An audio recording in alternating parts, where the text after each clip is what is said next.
Waste of money. Umbreon crashes and investors lose big. Let's look at the numbers. Welcome back to Rob Does Pokemon, my friends. I hope you are doing well. Today, we are going to be talking about Umbreon EX 161 from Prismatic Evolutions, or as it's more commonly referred to by people who can't tell the difference between the sun and the moon, Thanks, Jason. Turns out this card is having a bit of a crash right now. Take a look at this one here. We got a PSA 10 copy sold January 26th on eBay for $5,432.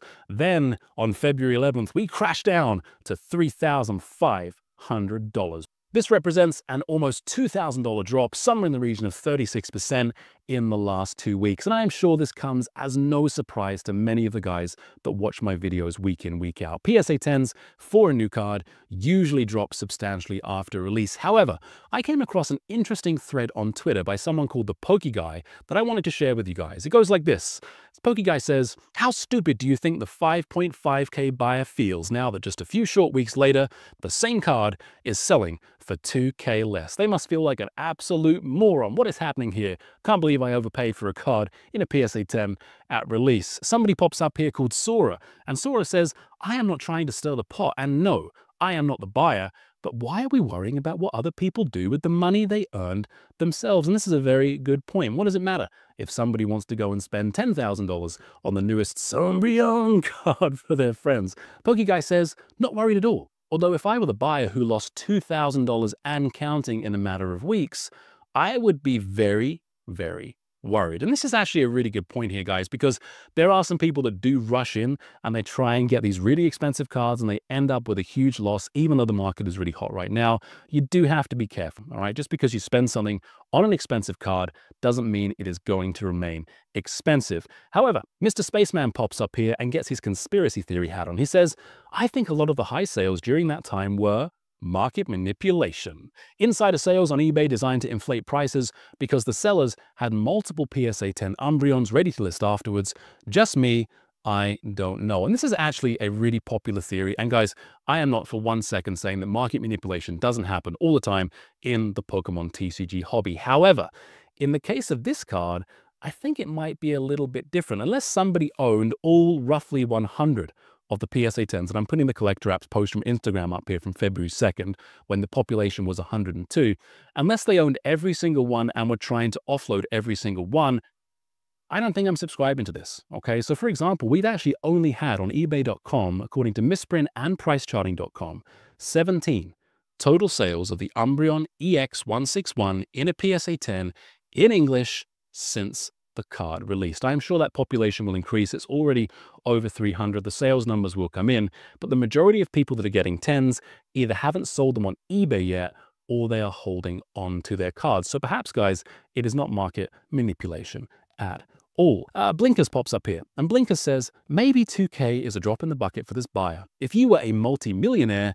you might not care either." And this is where it gets a little bit strange for me, guys. The Pokeguy responds and says, "I am fortunate to know a few multimillionaires, and none of them think this way. They are very wise. They don't spend foolishly. They do their homework and always get the best deal possible. Doesn't matter if it's houses, cars, investments, or eating out at a restaurant." So I want to address this one real quick, guys. First of all, this is not a $30 million house in the Hamptons, okay? The majority of people in America have access to at least $30,000 in unsecured credit. This is something you can buy.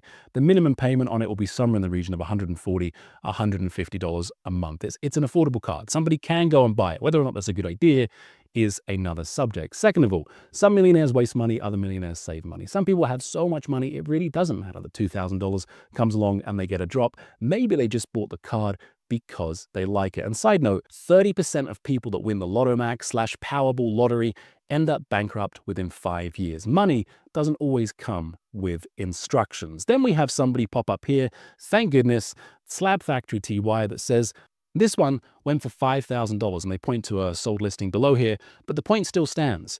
Buying the first PSA 10 singles after a set drops is rarely a good investment." And I could not agree more. If somebody wants to go and get the card because they want to be the first person to have the Umbreon card, power to them. They know it's going to go down. Maybe it goes up in the future. Who knows? They just want to have it. That's okay. We shouldn't be villainizing or laughing at people because they lost money. This whole like businesses shouldn't be in Pokemon or investors. We want to see all the investors lose their money. I don't get this. I don't get this whole morbid curiosity and fascination with people losing money. It's not very positive. So if you are looking at this card in the PSA 10 now, maybe you want to go and buy it, maybe you don't. What about the raw copy? Is this card a good investment now? Well, my friends, it just so happens that I had Phillips Collectibles on the show doing a live with me 2 days ago, and we discussed this card in depth. Take a look. What is your take on this one? Yeah, I think this one's going to be a hard one to come down too much, to be honest, unless there's a reprint that's just galactic in size, which can happen, right? I mean, Japanese 151 reprint, that we all saw what happened in 2024, mid 2024, what happened with that. I think this one could definitely go, but you know what the problem is as well? So this is kind of my thing, right? Moonbreon took, I think most people watching this would know what Moonbreon is, but sometimes I have to be, a lot of new people would be coming in. Moonbreon was the chase card before this card that people have called Umbreon came in, which was also another gorgeous artwork. The Moonbreon took, what was it, nearly 4 years to get to the price point of this card. Yeah. So it had such a long time to get there. It had such a long time to bake in the market. It had such a long time for people to research the sets and get interested in it. This one kind of feels very too quick, too soon. But at the same time, I feel like it's going to be hard for it to really go down too much in value, because people are kind of just like putting it on that same level as Moonbreon as well. It just depends on how big the reprint is. But this one, yeah, and it's 100% Brandon. It's so hard to pull as well. So I think that comes into it. I think this one might be one of the ones that maybe hold even if there is a dip. I still think it will come down a little bit if everything goes down together, but it won't be as significant as some of the other cards. Yeah, it's. I think you hit the nail on the head there for sure. Like, I remember when Evo Skies came out, the chase card was Rayquaza, or Rayquaza, whatever you guys want to say. Yeah, 100%. Everyone was talking about that. Like, Umbreon was an afterthought, man. It was whatever, $100 card, whatever it started at, and like slowly, like it's kind of risen and risen and risen. Everybody keeps saying, oh, I can't go any higher. Like, this is junk wax. Like, and it just keeps going, and it has its kind of dips in it, but it's come up a lot.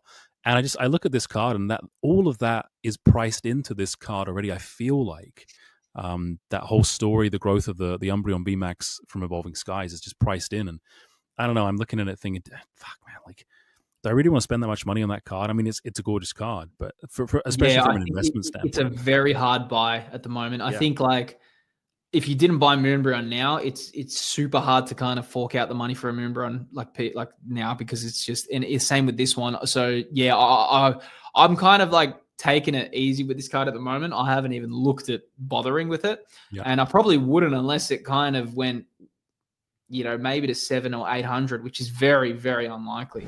My friends, I had a blast interviewing Philip. He was a lot of fun to hang out with, and we're going to do it again soon. If you guys are not subscribed already to the channel, if you're not already getting notifications about these lives, we have a ton of cool people coming up on the show. Pokeanny, Opossum Bud, Goated Pools is coming back. We got Shinyvert coming up. There'll be a lot of really cool people in the future, and I am often live with the Poke Office. Make sure that you guys are following with subscriptions and the notifications turned on. So let me know what you guys think about this Umbreon card. Is it one you think you'll be investing in, or are you giving it a miss until the price comes down? Until next time, my friends, take it easy.